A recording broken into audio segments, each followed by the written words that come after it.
Hoje é a nossa última palestra, o último dia de tatu, que falamos durante esses últimos 2 domingos sobre dores, feridas, cicatrizes e sobre também como Deus pode fazer uma obra de arte por essas dores, feridas, cicatrizes. No primeiro domingo nós conversamos um pouco baseado no Salmos 23, olhando bem especificamente que parte de termos Deus como nosso pastor, como aquele que nos conduz, é passarmos sim na vida pelo vale da sombra da morte. E esse vale da sombra da morte nos traz sofrimento, nos traz dores. E muitas vezes quando saímos dele, saímos com ferimentos e cicatrizes. Mas de acordo com o grande rei e poeta, mesmo quando eu ando pelo vale da sombra da morte, eu não temerei mal algum, porque eu sei que tu estás comigo. Essa é parte da nossa consciência, que mesmo em meio a sofrimentos, dores e problemas, Deus está conosco. Mais uma vez eu gostaria de abrir um parêntese, porque infelizmente a desinformação no nosso meio atualmente é crescente e dominante. Você não sofre somente por causa de erros seus. Na economia divina, pelo menos aquela que a Bíblia nos mostra, nós não passamos por sofrimentos somente porque fizemos algo de errado, pecamos, ou porque fizemos algo que não era explicitamente da vontade de Deus. Ter uma vida próspera, de saúde e feliz, não é porque alguém está claramente no centro da vontade de Deus. Não. Uma coisa não está necessariamente atrelada à outra. Servos fidelíssimos, servos muito consistentes com Deus, passaram por grandes sofrimentos justamente por estarem no centro da vontade de Deus. Portanto, a vida trará sofrimentos. Você não tem escolha. Muitos dos sofrimentos que passamos na vida são inerentes à nossa existência. Muitas das frustrações, muitas das feridas e, portanto, das cicatrizes. Uma coisa que você pode ter certeza absoluta é que se você for dada a oportunidade, o presente de viver por longos anos, você terá cicatrizes. Cicatrizes emocionais, cicatrizes espirituais, cicatrizes físicas, inclusive, cicatrizes relacionais. Você não tem como escolher isso. Algumas você tem como evitar, por escolhas suas. Outras simplesmente acontecem. Mas você tem como escolher permitir que o grande tatuador, Deus, nosso Senhor, transforme essas cicatrizes em uma obra de arte. Isso você tem como escolher. A única coisa que você precisa fazer é sentar na cadeira do artista e dizer: eu tenho essas cicatrizes. O Senhor pode fazer o que o Senhor quiser. E deixar nas mãos dele a obra de arte que ele deseja fazer.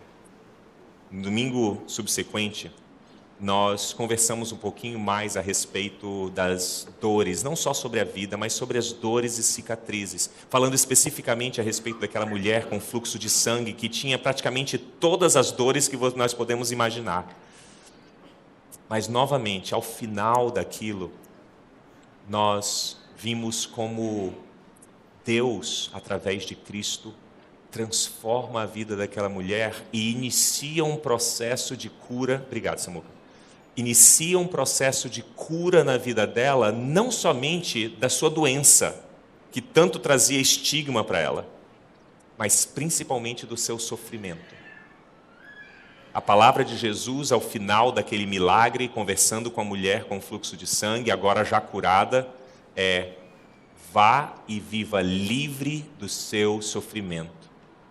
Nós terminamos domingo passado dizendo: você não tem como evitar as dores e as feridas, mas você tem como ser liberto do seu sofrimento. Isso é possível. Não é necessário passar a vida toda sofrendo por causa das cicatrizes passadas. Você pode viver livre do seu sofrimento. Mais uma vez, o que você precisa fazer? Sentar na cadeira do tatuador, estender o lado que está com a cicatriz e dizer: Jesus, trabalha. Hoje, eu gostaria que nós conversássemos sobre o trabalho do tatuador. Porque eu acho que é muito importante nós compreendermos que, mesmo nem sempre causando as nossas dores, feridas e cicatrizes, mesmo nem sempre causando, Deus sempre usa todas as circunstâncias para o seu propósito. Eu vou repetir o que eu falei. Mesmo nem sempre causando nossas dores, feridas e cicatrizes. Isso quer dizer que às vezes Ele causa. Beleza? Mesmo nem sempre causando as nossas dores, feridas e cicatrizes, Deus sempre as usa para o seu propósito. É para aí que nós vamos essa manhã. Você está comigo? Vocês já fizeram alguma tatuagem? Levanta a mão. Quem é que está comigo? Nós já falamos, pode assistir a respeito. Fica com a mão levantada. Tá? Quem tem algum problema com tatuagem, assista a primeira palestra da série. Você vai entender um pouquinho o nosso posicionamento bíblico a respeito da tatuagem. Mas uma coisa que quem ainda não fez tatuagem precisa saber é o seguinte: se alguém disser para você que tatuagem não dói, está mentindo. Tá? É mentira completa. Tatuagem dói. Tá? Então, talvez haja mentirosos no nosso meio. É mentira. Não acreditem na Alessandra quando ela diz que é gostoso. Tá? Ela tem um certo problema com dor. Tá? Então, depende do quê? Do local? Tá. Vai por mim. Dói. Tá? Dói. Se você não acredita, eu proponho o seguinte experimento para você. Chega em casa, pega uma liguinha daquelas de dinheiro, sabe? Aí pega uma batata ou alguma coisa assim que dê para você, uma borracha de criança, e pega 5 agulhinhas, a mais fininha que você possa encontrar, e empurra para dentro da borracha para que você possa colocar alinhada aquela borracha. E aí, assim, só adultos, tá? Só acima de 21 anos podem fazer isso, esse experimento. Aí você pega essa ferramentinha que você criou, e aí você coloca na sua coxa assim, e vai fazendo bem rapidinho na sua coxa, com uma certa força. Tá? Se não doer, domingo que vem a gente conversa. Tá bom? Tatuagem dói. Tá? Mas é interessante que, mesmo em meio à dor, está ficando cada vez mais comum em nosso meio, assim, no Brasil, né? Eu acho que quase no mundo todo ocidental. No mundo oriental ainda é tabu. No mundo cristão evangélico também ainda é tabu.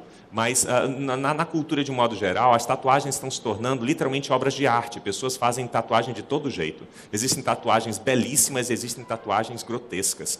Mas cada uma delas tem sentido. Mas o que é inerente a todas elas é que, para que aquelas tatuagens existam, é necessário que algum tatuador, com uma agulha e com tinta, faça o desenho, faça a arte.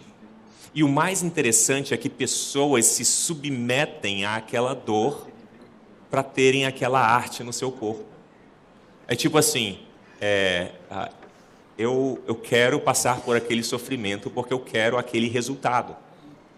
Eu espero que você saiba para onde eu estou indo. Eu não estou falando sobre tatuagem aqui. Isso é só ilustração. Eu estou pouco preocupado com a tatuagem.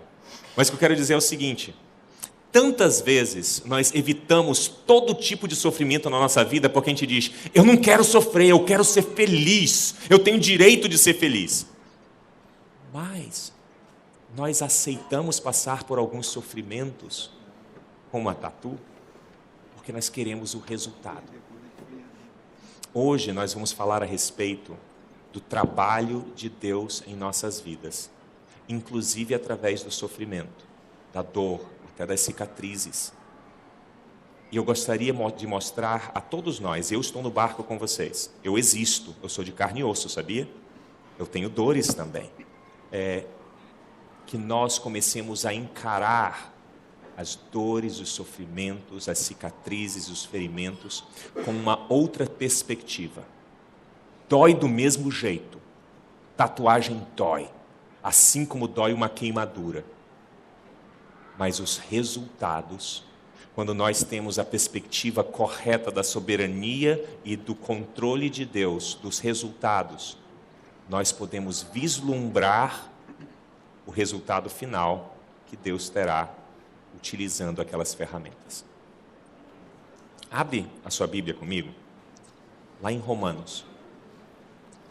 E eu utilizarei um texto que a minha esposa tem tatuada no pescoço dela, o texto de Romanos 8, 28. É muito significativo, não só para ela, mas para toda a nossa família. E nós vamos ler esse texto de Romanos 8, 28 em diante, porque nesse texto eu acredito que Paulo foi muito feliz, muito pontual, na perspectiva dele a respeito das circunstâncias da vida. Olha o que Paulo diz. Sabemos que Deus age em todas as coisas para o bem daqueles que o amam, dos que foram chamados de acordo com o seu propósito. Para aqueles que são teólogos de plantão, não se preocupe que hoje eu não vou falar sobre teologia, tá? Eu não estou preocupado em definir para você nada sobre eleição, sobre processo de santificação, sobre nada teológico, tá? Nessa categoria. Eu quero falar sobre a ação de Deus sobre nossas vidas em meio às circunstâncias da vida. Então não deixe que coisas tirem o seu foco de hoje. Olha o que Paulo diz, mais uma vez. Sabemos que Deus age em todas as coisas para o bem daqueles que o amam, dos que foram chamados de acordo com o seu propósito. É muito interessante que muitas vezes, quando lemos esse texto, nós compreendemos que tudo que vai acontecer com a gente vai ser bom, vai ser gostoso. Não é? Olha de novo. Sabemos que Deus age em todas as coisas para o bem daqueles que o amam. Então, se Deus me ama, Ele vai me trazer coisas boas, Ele só vai permitir que coisas boas aconteçam, Ele vai impedir que todas as maldições e todos os problemas, todas as dores, Ele vai impedir que elas venham. Olha de novo para o texto. Não é isso que Paulo está dizendo. Até porque se Paulo dissesse isso, eu seria o primeiro a apontar o dedo para ele dizendo hipócrita. Porque Paulo não tem essa vida gostosa. Essa vida sem dor, sem sofrimento, sem feridas, inclusive físicas. Olha de novo para o texto. Sabemos. Paulo está falando algo a respeito da vivência empírica dele. Ele sabe disso porque ele viveu isso. Não é algo teórico, teológico, sabe, aqui em cima, filosófico. Não. Paulo está falando de algo vivencial. Eu sei, irmãos de Roma, nós sabemos que Deus age em todas as coisas. Em outras traduções, diz assim, como é que diz? Todas as coisas contribuem para o bem daqueles que amam a Deus e são chamados de acordo com o seu propósito. Define para mim o que são todas as coisas. Todas. Cara, essa é a melhor definição. Tudo. Na verdade, todas as coisas em grego significa todas as coisas. Absolutamente tudo. Começa a me falar sobre todas as coisas. O seu casamento está em todas as coisas? Tá? Aquilo que o seu pai fez contra você quando você era pequeno, ou aquilo que o seu pai não fez. Muitos de nós somos feridos pelos nossos pais, pelo que eles não fizeram, e outros pelo que eles fizeram. Isso está em todas as coisas? Tá? Me fala outras coisas. Fala comigo. Doenças. Doenças. A apendicite está em todas as coisas. O desemprego está em todas as coisas. Morte de algum ente querido nosso está em todas as coisas. O que mais? A falência da sua empresa está em todas as coisas. Separações, tanto conjugais quanto de pessoas que nós amamos. O teu pecado está em todas as coisas. Winston, está embolando minha cabeça. Como assim Deus age para o bem no meu pecado? Você acha que o seu pecado não está debaixo da soberania de Deus? Tá, você escolhe, você é responsável. Mas até mesmo as coisas que você faz para fugir dele, sair da presença dele, ele usa para o bem daqueles que o amam e que são chamados de acordo com o seu propósito. Deus age, Ele está ativo mesmo em meio ao nosso sofrimento. Deus não está alheio ou distante de nós em meio ao nosso sofrimento, em meio às nossas dificuldades, em meio aos nossos problemas, nem mesmo em meio ao nosso pecado. Não entenda mal, mas entenda muito bem o que eu vou falar agora. Deus pode não estar presente no seu pecado, porque Deus é santo e Ele não se corromperá pelo seu pecado. Mas Deus está com você, mesmo quando você está escolhendo coisas completamente distantes da vontade dEle. Ele está com você. E Ele está usando, inclusive, isso para que a vontade dEle seja feita. Paulo continua. Olha o que ele fala. Como é que Deus usa isso tudo para o propósito dEle? Pois aqueles que de antemão conheceu, também os predestinou para serem conformes à imagem do seu Filho, a fim de que ele, seu Filho, seja o primogênito entre muitos irmãos. E aos que predestinou também chamou, aos que chamou também justificou, aos que justificou também glorificou. Sem entrar nos meandros teológicos, que hoje eu não quero entrar, mas Deus usa todas as coisas para o propósito dele, que é benéfico para nós. Ele tem as coisas em ordem, Ele quer sim usar todas as coisas, mesmo as que Ele não é o protagonista principal. Mas Ele usa todas as coisas. Para o quê?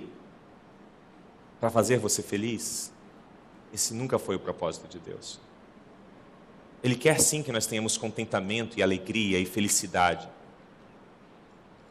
A Bíblia diz que a alegria do Senhor é a nossa força. A Bíblia diz que nós nos regozijaremos no Senhor. A Bíblia nos chama, Deus nos chama a nos regozijarmos, a sermos felizes.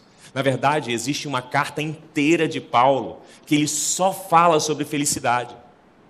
Ele redefine felicidade para nós. Eu não estou dizendo aqui que Deus quer que você seja um cara triste. Não.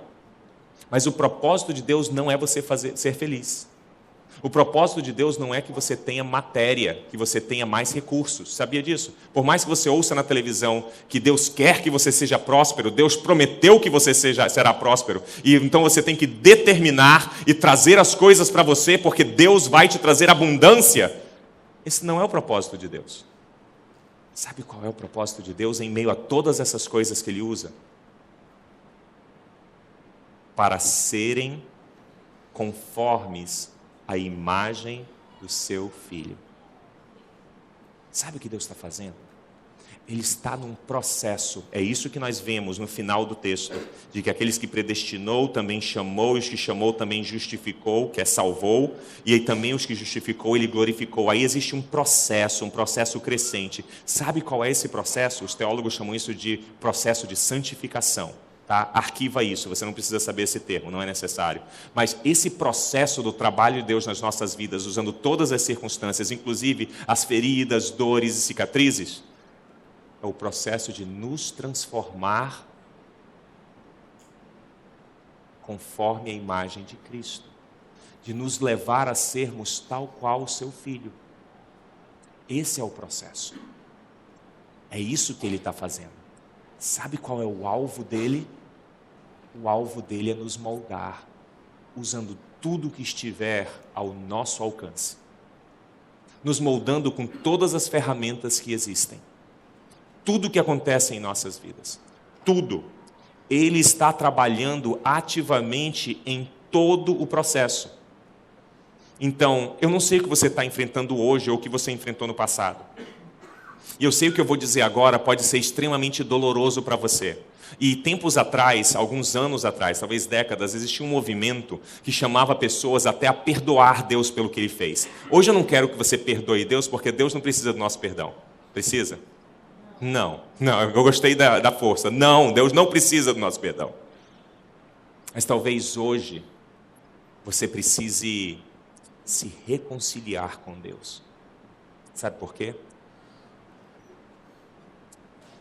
Porque sim, o sofrimento que você passou no passado, ou que você está passando hoje, foi permitido por Deus.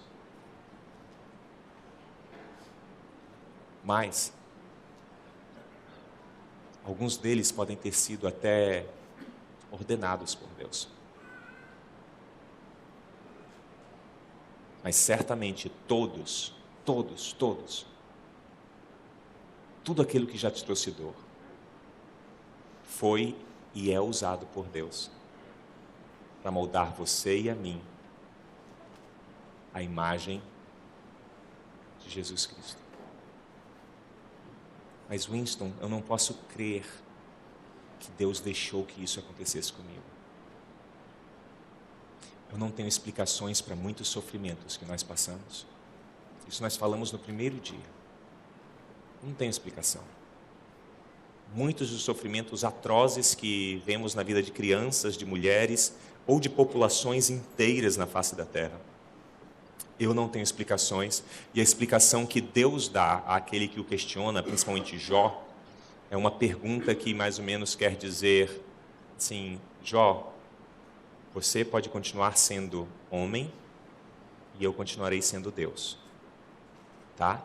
Enquanto você pensa sobre isso, me responde, onde é que você estava quando a cabrita estava parindo no topo da montanha? É essa a resposta que Deus dá a Jó quando ele questiona sofrimento. Mas uma coisa eu sei por experiência, Paulo sabe também por experiência, é que todas as coisas, todas, estão debaixo do propósito de Deus. E Deus usa todas as coisas para nos moldar a imagem de Jesus Cristo. É esse o trabalho que Ele está fazendo em você. Não é para isso que você está sofrendo. Não é por isso que você está sofrendo. Mas Deus usa todo o sofrimento para isso. Ele pode usar tudo para ferramenta. Ele usa qualquer coisa para fazer a obra de arte dele. E a obra de arte dele é transformar você em Cristo. Não, você nunca será Deus. Mas o caráter, a mente, a atitude, as ações de Cristo. Essa é a obra de arte de Deus em você. Eu tenho uma tatuagem em mim. E já pensei em várias outras que eu gostaria de fazer, mas ainda não cheguei a uma outra que seja, sabe, aquela que eu vou querer me olhar no espelho todo dia. E enquanto isso não acontece, enquanto a inspiração não vem do alto, para muitos eu estou falando sacrilégio aqui, enquanto a inspiração não vem do alto, eu não estou completamente convicto daquilo que eu quero permanentemente no meu corpo, eu não faço. Mas eu lembro a primeira vez que eu fui ao estúdio de tatuagem para fazer a tatuagem, fui levado para o mau caminho pela minha esposa. Brincadeira, gente. Eu lembro de deitar lá na cadeira e eu estava um pouco tenso, né? Eu não sabia exatamente o que eu esperava, se iria trazer dor ou não. E começou, né, a produção da obra de arte lá. Primeiro ele coloca o stencil, e aí fica todo o contorno e tudo. E no início não parece obra de arte, parece um negócio meio que, sabe, um desenho de criança, aquele negócio só contornado em azul, assim, meio que, coisa feia.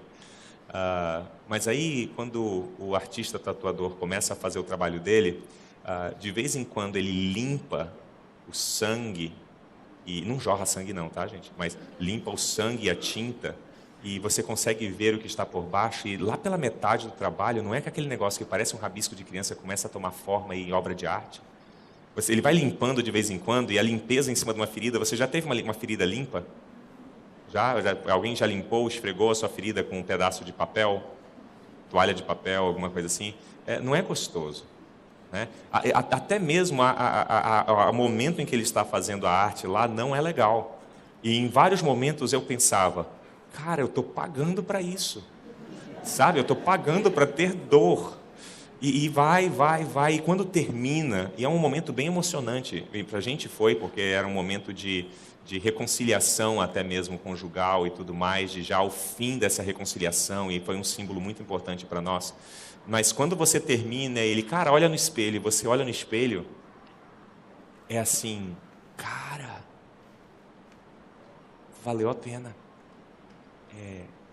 Era isso que eu tinha na minha cabeça quando eu falava que eu queria isso em mim. Por que eu estou dizendo isso? Quando nós lemos e ouvimos alguém, ou lemos o que Paulo escreveu, e ouvimos alguém falar o que eu acabei de falar para você, a nossa reação imediata, pelo menos seria a minha, Winston, não estou entendendo, cara. Como assim? Como assim dor é legal? Como assim Deus vai usar a minha dor e a minha ferida como ferramenta para me transformar em Cristo? Eu não quero ser Cristo não, pô. Se vai levar dor, eu não quero isso. Para que eu quero isso? É maluco. O resultado final vale o sofrimento. Winston, eu não estou convicto. Vai por mim, vai por Paulo, vai por Cristo. O resultado final da obra de Deus em nossas vidas vale o sofrimento para ser moldado até lá. Vale. Eu sei que vale porque eu já acompanhei não só a minha vida, mas a vida de, eu vou dizer centenas, talvez seja até mais, mas a vida de centenas de pessoas que sentaram na cadeira do grande tatuador e muitas vezes travando os dentes de tanta dor. Ao final da obra, eles foram moldados a pessoas completamente diferentes do que eram. E hoje são quase que espelhos de Cristo. Eu poderia citar nomes, provavelmente, de pessoas que estão sentadas do seu lado. Olha para quem está do seu lado. Provavelmente o que eu estou falando acerca de pessoas que estão aí do seu lado.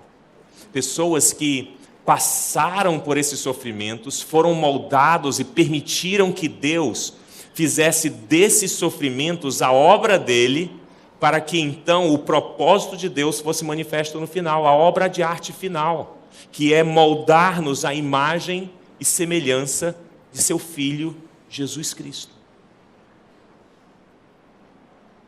Talvez você diga, mas o sofrimento não vale. Olha como Paulo continua.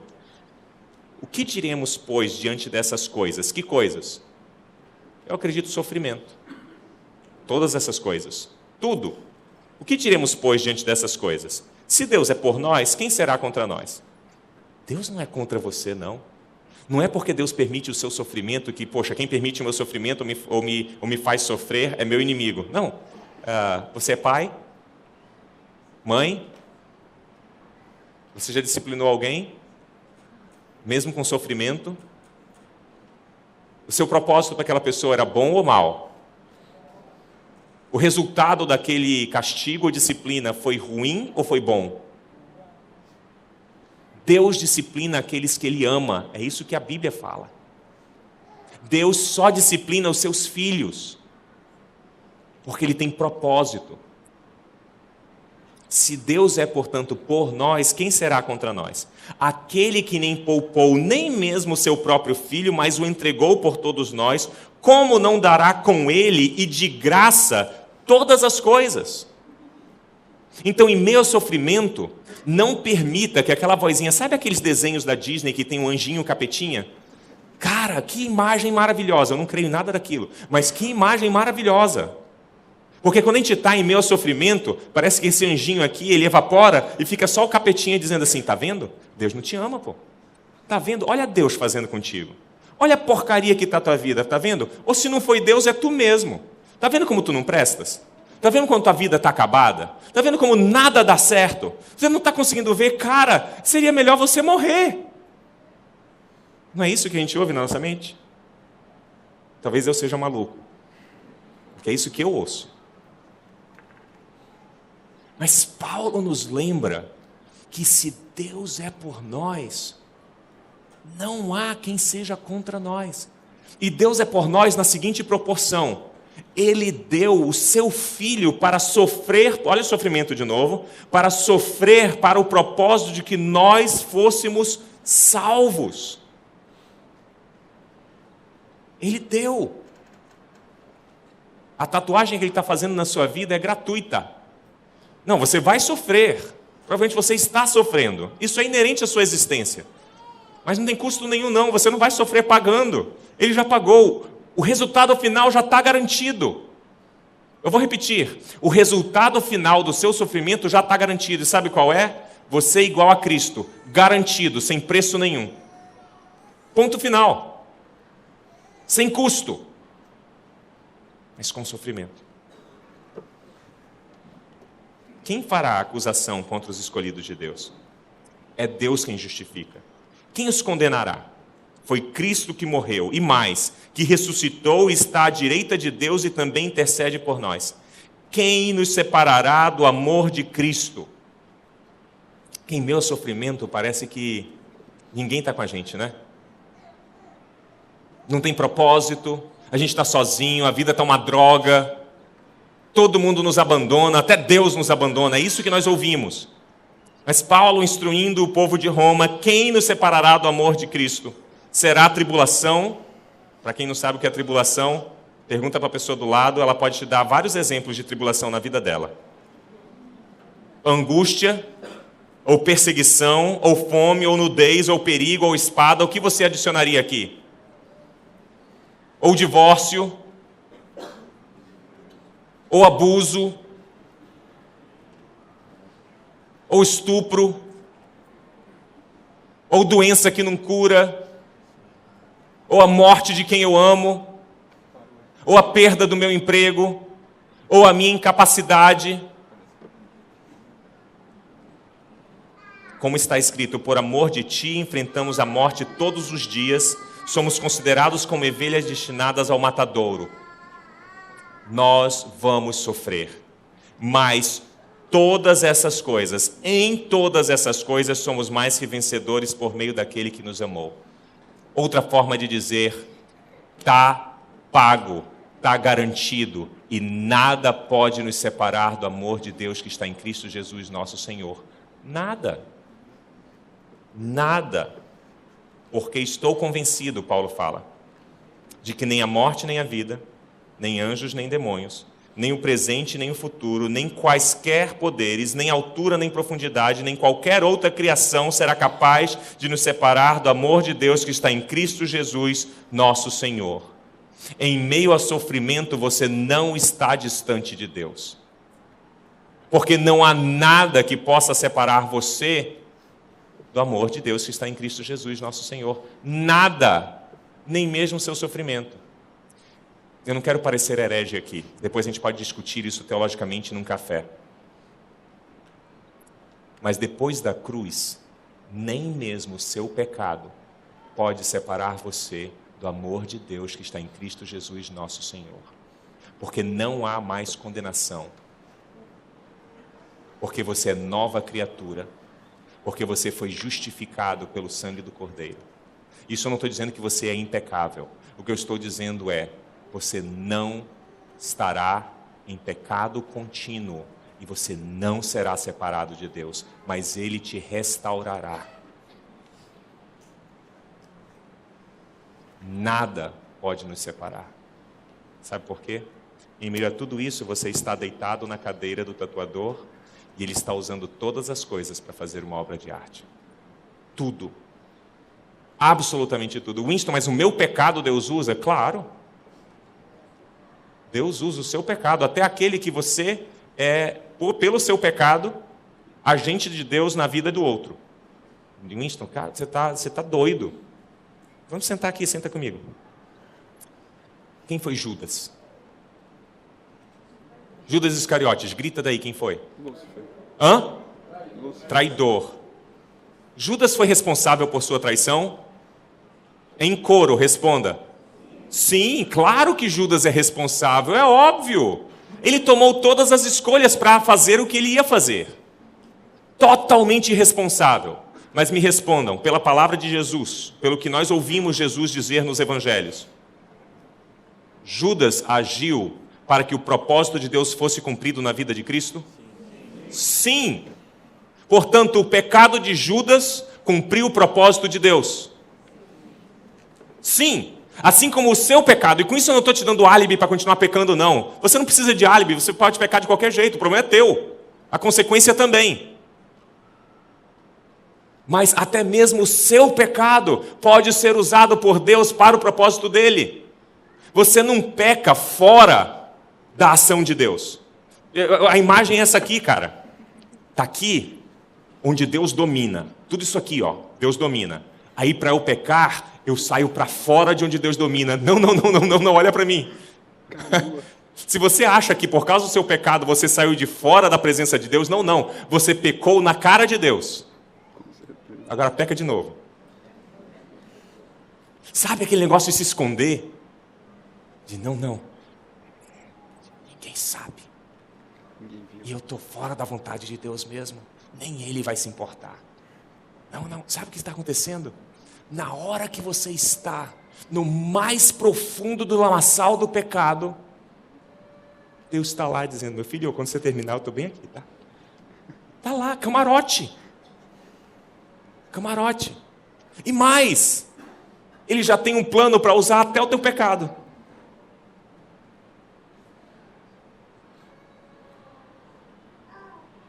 Talvez a gente precise começar a pensar como é que a gente pode sofrer menos, talvez. Dizer assim: Senhor, assim, me molda logo para que eu não tenha que errar tanto. Usa outra ferramenta que não seja o meu pecado. Mas Deus usa tudo. Inclusive aquelas ações suas, impensadas, as escolhas horríveis que você faz. Ele usa tudo isso para moldar você. Existiu um cara que por muito tempo ficou silencioso, seguindo a Jesus de longe. Talvez fosse um dos que mais conhecesse Jesus. Porque ele conhecia Jesus na intimidade, ele viu Jesus crescendo. Ele era mais novo que Jesus, provavelmente. Assim, provavelmente não, com certeza absoluta ele era mais novo. Era irmão de Jesus. E por todo o ministério de Jesus, ele ficou meio que distante. Provavelmente porque era irmão, e santo de casa não faz milagre, né? E talvez por saber de como Jesus, às vezes, em casa era. Não estou dizendo pecador, não, Jesus não pecou, mas saber como Jesus era. Jesus foi adolescente, não foi? Jesus foi adolescente? Eu não vejo convicção. Jesus foi adolescente? Foi. Vocês conhecem adolescentes? Adolescente gosta de mexer com o irmão mais novo. Provavelmente Jesus mexeu com os irmãos mais novos. Faz parte da vida. Até um cara perfeito mexe. Eu mexi. Brincadeira. Mas Tiago, irmão de Jesus, talvez tenha sido aquele que, por mais tempo, absorveu de Jesus as coisas, caladinho, talvez antagonizando, inclusive, muitas vezes. Mas ele talvez tenha sido o que melhor entendeu. E ele diz assim no início de seu sermão mais conhecido, que se transformou num livro: meus irmãos, considerem motivo de grande alegria o fato de passarem por diversas provações. Hein? Pois vocês sabem. Como é que foi que Paulo começou? Romanos 8:28. Sabemos. Não foi? Nós já experimentamos isso. Nós sabemos, meus irmãos de Roma. Por uma coincidência, Tiago fala de novo. Pois vocês sabem que a prova da sua fé produz perseverança. E a perseverança deve ter ação completa, a fim de que vocês sejam maduros e íntegros, sem que falte a vocês coisa alguma. Ficou um pouquinho mais claro? Agora, não vem me dizer assim, cantar aquela musiquinha, vou passando pela prova dando glória a Deus, glória a Deus. Não. Assim, para com isso, meu irmão. Eu vou passando pela prova dando glória a Deus? Não, você não precisa amaldiçoar o nome do Senhor, ou seja lá o que for. Não, isso também não é próprio. Mas o que Tiago está falando aqui não é passando pela prova dando glória a Deus. Cara, tendo em vista os resultados do sofrimento e da provação e da tribulação, Persevera até o final, porque vale a pena. Porque no final, o teu caráter, a tua integridade estará de tal forma lapidada, que você será tal qual Cristo. Não só isso, ele continua. Ainda tem mais? Não só isso, mas também nos gloriamos nas tribulações. E quem fala em prosperidade por aí, eu não consigo entender que Bíblia eles estão lendo. Nós nos gloriamos nas tribulações porque sabemos, de novo, a palavra. Porque sabemos que a tribulação produz perseverança, que já é Paulo falando. E a perseverança, um caráter aprovado. E o caráter aprovado, esperança.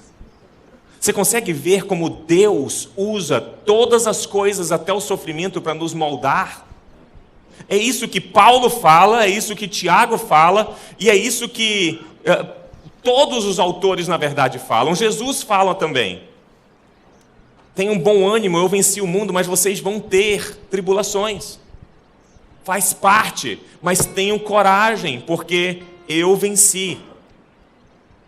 Paulo, falando aos Filipenses, certa vez, ele diz assim: estou convencido de que aquele que começou boa obra em vocês vai completá-la até o dia de Cristo Jesus. Eu acho que isso aqui não é temporal, gente. Eu acho que não é só temporal, de até Jesus voltar, Deus vai completar a obra. Sabe o que eu acho? Se o propósito de Jesus é transformar você, se o propósito de Deus é transformar você à imagem e semelhança de Cristo, aquele que começou a boa obra vai terminar. Então, em meio ao sofrimento, vai haver fim. E o fim de tudo é Cristo. Até eu mesmo. O meu caráter transformado à imagem e semelhança de Cristo. A minha mente, as minhas atitudes, a minha natureza, até a minha personalidade, moldada à personalidade de Cristo. Eu gostaria que você saísse essa manhã daqui com a sua perspectiva de sofrimento e dor do avesso. Não mais olhando para o sofrimento e a dor como: poxa, Deus, tu esqueceste de mim. Porque Deus não esqueceu. Saísse daqui com a seguinte perspectiva: Senhor, eu sei que tu estás comigo, então termina logo a tua obra, porque eu quero ver o final. Você entendeu o que eu falei? Senhor, termina logo o teu trabalho, porque eu quero ver o trabalho final, eu quero ver o meu caráter trabalhado, eu quero ver o meu caráter transformado, eu quero ver a minha integridade transformada. Senhor, usa todas essas coisas para que eu seja como Cristo, porque eu quero isso. A perspectiva é a seguinte: um cara chamado Oswald Chambers, um grande pregador inglês, escreveu isso há um tempo atrás, de que a onda que aflige o nadador comum produz no surfista a super alegria de passar por dentro dela. Assim, sabe aquela ondinha lá de Fortaleza, ou aquela ondinha, aquela marolazinha que tem ali em Salinas, no Pará? Sabe o que eu estou falando? Aquelas ondinhas que tem. Aquilo lá, muitas vezes, dá caldo em nós, e nós sofremos por aquele caldo, e as ondas, depois do primeiro caldo, ficam meio que: não, essa onda vai me machucar, eu não quero mais isso. Aquelas marolazinhas de 1 metro, no máximo 1,5 metro, na verdade, de 50 centímetros, talvez. Aí você olha na televisão os grandes surfistas, e eles estão no Havaí surfando ondas de 5 metros, que para nós seria morte. Isso aí, eu dentro dessa água estou morto. Agora, qual a diferença? O surfista usa aquilo que pode nos matar, ele se diverte no processo, esperando que Deus traga cada vez ondas maiores, porque ele sabe que é a única forma de ele aperfeiçoar a técnica dele. Você entendeu o que eu falei? O surfista acorda de manhã, se ele pensa em Deus, se ele conhece a Deus, ele não chega assim: Senhor, que hoje seja um dia de bonança, que hoje o mar esteja calmo, porque eu quero pouca onda. Não. Sabe como é que o surfista faz? Ele acorda de manhã, ele vai pro aplicativo que diz qual é a previsão. Ele olha na televisão para ver as coisas. Sabe quando ele fica mais animado para entrar no mar? Quando o mar está daquele jeito que você não passa nem perto da praia. É aí que ele diz, cara, é hoje que eu pego aquele tubo. Não é que eu vou levar aquele caldo, não. É que é hoje que eu vou pegar aquele tubo. E filma, porque eu quero depois mostrar. Eu quero mostrar a onda que Deus criou e eu surfei. A nossa sociedade está nos ensinando a fugir de ondas. Porque ela nos diz que o propósito da nossa vida é viver num barco com alguém mais remando, tomando algum drink e alguém te abanando. Mas Deus nos criou para uma vida radical. Uma vida que envolverá inclusive surfarmos ondas que nós olharemos para elas e diremos, Senhor, se tu não me auxiliares eu morro. E nós precisaremos aprender a surfar essas ondas. E o resultado de surfar uma onda dessa é ter ainda mais experiência. Mais experiência para as próximas ondas que virão. Mesmo quando levamos caldo. Porque cada vez que a gente leva caldo, a gente aprende. Aprende a não levar o próximo. Aprende a enfrentar a onda quando a gente não está preparado. E aprende a se preparar antes de entrar no mar. Porque a perseverança produz um caráter transformado. A passar pelo sofrimento. Com luta mais firme. Tem como resultado final uma obra de arte. Eu gostaria de desafiar você a convidar o grande tatuador a fazer uma obra de arte na sua vida. Mesmo que a sua vida seja marcada por dores, feridas e sofrimentos, por cicatrizes, ele pode transformar essas cicatrizes em obra de arte. É somente ele que pode criar e vai continuar criando as ondas e vai te instruir a surfá-las de uma forma que você não imagina como. Maravilhosa. Pelos resultados. Resultados de sermos transformados à imagem e semelhança de Jesus Cristo. Esse é o desafio. Eu espero que você aceite.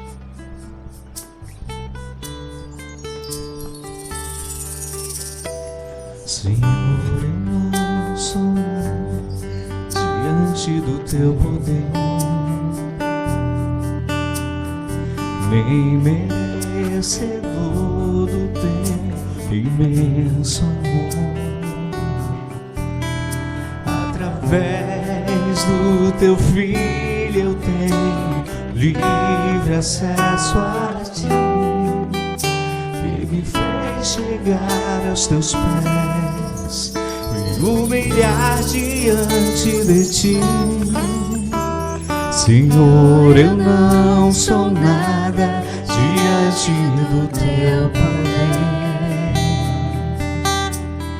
nem merecedor do teu imenso amor. Através do teu filho eu tenho livre acesso a ti. Ele me fez chegar aos teus pés, me humilhar diante de ti. Deixa teu rio passar em minha vida, vem curar minhas feridas, sarar as minhas dores. Livra-me, ó Deus, das cadeias que me prendem. Toca em minha alma, faz em mim o teu querer.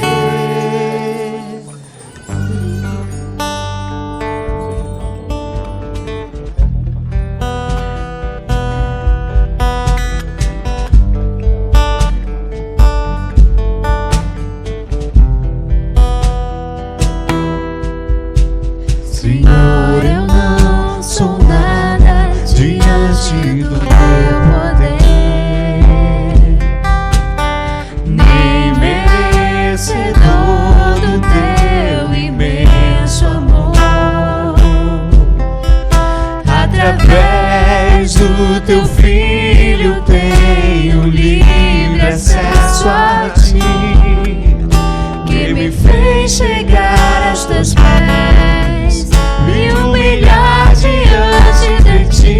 Deixa teu rio, deixa teu rio passar em minha vida. Que o Senhor cure nossas feridas nessa manhã. Seja um processo de cura a partir de hoje. Sarar as minhas dores, livra-me, ó Deus, das cadeias que me prendem. Toca em minha alma, faz de mim o teu querer, Senhor Deus. Nós te damos graças, Pai, por esta manhã. Temos a liberdade de te louvar, te agradecer, te adorar, e ter sido agradável a ti este culto. E obrigado pela tua palavra, Senhor Deus, através do teu servo, através de cada canção, pelo teu Espírito ter nos falado nesta manhã. Ensina-nos, Senhor Deus, a entendermos que estamos num processo de cura, um tratamento, e que muitas vezes a dor faz parte disso.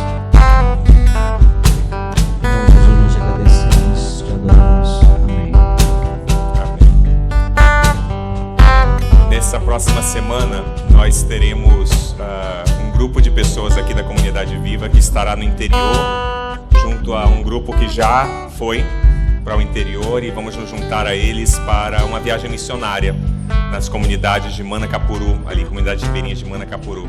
Eu gostaria de pedir que aqueles que vão para essa viagem, que viessem até a frente, nós vamos orar comissionando vocês a esse trabalho especial que teremos. Então, se você está indo para... Tem alguns adolescentes, tem a Bia, tem a Dani,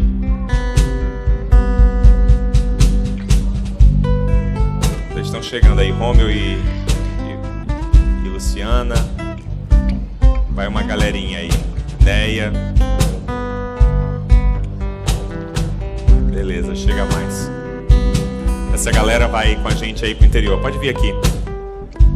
A gente vai passar até sábado pela manhã trabalhando lá, e essa galera vai estar lá com a gente traduzindo, carregando caixa, cuidando de saúde de gente, e muitas outras coisas que vierem como necessidade. Cadê a Dani? A tua Dani? Ah, ela tá trabalhando, beleza, é isso aí. Beleza. A Elane também vai, Dani e Elane estão lá atrás. Você ora comigo mais uma vez? Vamos orar. Senhor nosso Deus, nós queremos continuar a ser moldados por Ti, mas queremos ser instrumentos nas Tuas mãos também. Então nós te pedimos, Senhor, que Tu nos dirijas enquanto estivermos tanto no barco quanto em terra, e que façamos somente a Tua vontade, que pessoas venham a conhecer a Ti através do Teu Evangelho. Portanto, usa-nos, Pai. Nós nos colocamos nas Tuas mãos, pedindo que Tu faças de nós aquilo que Tu desejares. É no nome do Teu Filho amado Jesus que nós oramos. Amém. Hoje à noite, depois falem comigo que mudaram os planos um pouquinho. Nós vamos nos encontrar em outro lugar. Então podem já até sentar aqui na frente que eu já passo para vocês. Gente, até semana que vem. Tenham um bom final de semana e uma boa semana. Deus abençoe vocês.